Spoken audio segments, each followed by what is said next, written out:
बिस्मिल्लाहिर्रहमानिर्रहीम। अस्सलाम वालेकुम। कैसे हैं आप सब? Welcome back to my channel cook like star. आज हम आपके साथ ज़बरदस्त से कोरमा की रेसिपी शेयर कर रहे हैं, जो देखने में तो खुशशक्ल लग रहा है, खाने में भी बहुत मज़ेदार है। तो जहाँ पे आज हमारी खाने से छुट्टी है, मेरे हस्बैंड ने आज खाना बनाया है जो कि बहुत ही मज़े का है। तो यहाँ आज मेरी मौजें ही मौजें हैं। तो यहाँ पे प्याज जो है वो कट चुका है।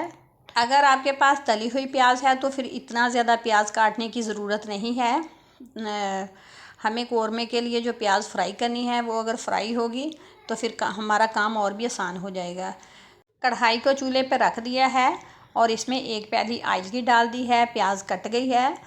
ऑयल थोड़ा सा गर्म हो जाता है तो इसमें प्याज डाल देंगे और मीडियम आंच पे फ्राई करेंगे और इसको गोल्डन क्रिस्पी गोल्डन जो कलर होता है वो होने तक फ्राई करेंगे। और दूसरी तरफ जो है अदरक और लहसुन ये कूटा जा रहा है। यहाँ पे मेरे मियाँ और मेरा बेटा दोनों ही आज हमारे लिए खाना बना रहे हैं और ये मेरा बेटा ताहा हुसैन ये भी साथ शामिल हो गया है खाना बनाने में। तो यहाँ पे जो है प्याज वो ब्राउन होना शुरू हो गई है, थोड़ी और ब्राउन हो जाती है तो फिर निकाल लेंगे। तो ये निकालेंगे कैसे ये देखते हैं।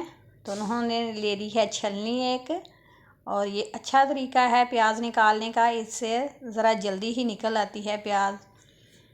तो बहुत ही अच्छी फ्राई हुई है प्याज। ये देखें कितना अच्छा सा कलर आ गया है। प्याज सारी निकाल ली है, एक टिश्यू पेपर के ऊपर फैला के रख दी है ताकि वो ज़रा क्रिस्पी हो जाए। तो उसी आयल में डाल दिया है 1 से 2 तेज़पात, एक दालचीनी की स्टिक और 1 से 2 छोटी इलायची है और बड़ी इलायची और 1 टेबल स्पून अदरक लहसुन का पेस्ट। हल्का सा रोस्ट हो गया है अदरक लहसुन का पेस्ट, तो इसमें डाल दिया है चिकन जो है आई थिंक 1.5 किलो के करीब है। 1.5 किलो के करीब ही है ना? हाँ जी, 1.5 से 2 किलो के करीब है। ये 2 किलो से थोड़ी है और 1.5 किलो से ज़्यादा है। तो यहाँ पे क्या डाल दिया है 1 टीस्पून गरम मसाला और 1 टीस्पून ही हल्दी, 1 टेबल स्पून ये है नमक और 1 टेबल स्पून लाल मिर्च पाउडर और 1 टेबल स्पून है ये ज़ीरा और 1 टेबल स्पून ही धनिया का पाउडर। और जो है मिर्च मसाले स्पाइस जो हैं वो अपने टेस्ट के मुताबिक डालें। स्पाइस जो है वो अपने टेस्ट के मुताबिक ही डाला करें, क्योंकि हर बंदे का अपना ही टेस्ट होता है। किसी को ज़्यादा मिर्ची पसंद होती है, किसी को कम। हल्का हल्का पानी का छींटा लगाएंगे और चिकन को भूनते जाएंगे ताकि हमारे मसाले ना जलें और चिकन अच्छे से भुन जाए। 4 से 5 मिनट हो गए हैं चिकन को भुनते हुए और चिकन अच्छे से भुन गया है और ऑयल भी ऊपर आ गया है।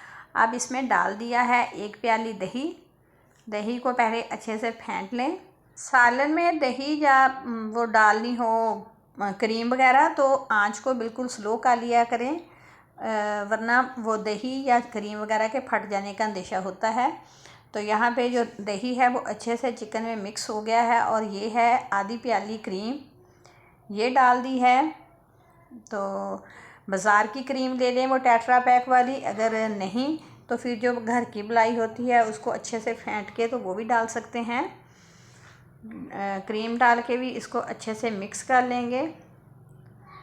और ये है प्याज तली हुई।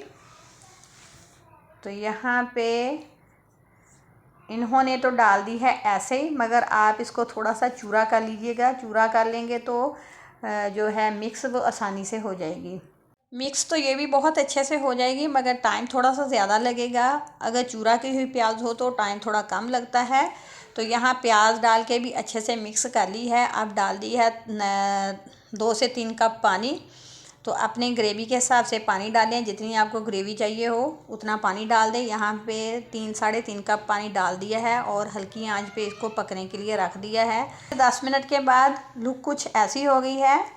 अरे वाह, प्याज तो देखने से भी नहीं मिल रही, इतनी अच्छी इसकी शक्ल बनी है। अभी ग्रेवी थोड़ी सी पतली है और इसमें 1-2 चीज़ें और जाएंगी। तो देखते हैं वो कौन सी 1-2 चीज़ें हैं जो अभी डालनी है। तो यहाँ पे ले लिया है लौंग है ये 3 से 4, इनको पीस लिया है। और ये छोटी इलायची का पाउडर है 1/4 टीस्पून, और जायफल जावित्री है 1/2 टीस्पून। और इसके अलावा इसमें जा रहा है ये क्योड़ा एसेंस, चंद ड्रॉप है, तकरीबन 3 से 4 ड्रॉप। इससे ज़्यादा मत डालिएगा, इससे ज़्यादा डालेंगे तो ये कौरमे का टेस्ट जो है वो कड़वा हो जाएगा। और रोज़ वाटर भी डाल सकते हैं 1 टेबलस्पून के जितना। ये डाल के तो अच्छे से मिक्स कर लेंगे और इसको कवर लगा देंगे तकरीबन 5 मिनट के लिए। 5 मिनट के बाद कौरमा रेडी हो गया है। तो माशाल्लाह से लुक वाइज देखने में ये कितना अच्छा लग रहा है। ये खाने में भी बहुत ही मज़ेदार और बहुत ही टेस्टी है। तो आप एक दफ़ा ज़रूर बनाएं और हमें कमेंट्स बॉक्स में बताएं कि आपको ये कौरमा की रेसिपी कैसी लगी। चैनल पर नए हैं तो चैनल को सब्सक्राइब करना और इसके साथ लगी हुई बेल आइकन को प्रेस करना मत भूलें। इससे आने वाली हर नई वीडियो का नोटिफिकेशन आपको मिलेगा। और वीडियो को लाइक और शेयर ज़रूर करें। और ये माउथ वाटरिंग जो है कौरमा आप एक दफ़ा ज़रूर बनाएं, इंशाल्लाह आपको बहुत पसंद आएगा। हमें इजाज़त दें, दुआ में याद रखें। फिर मिलेंगे ऐसी ही आसान, मज़ेदार और नई रेसिपी के साथ। अल्लाह हाफिज़।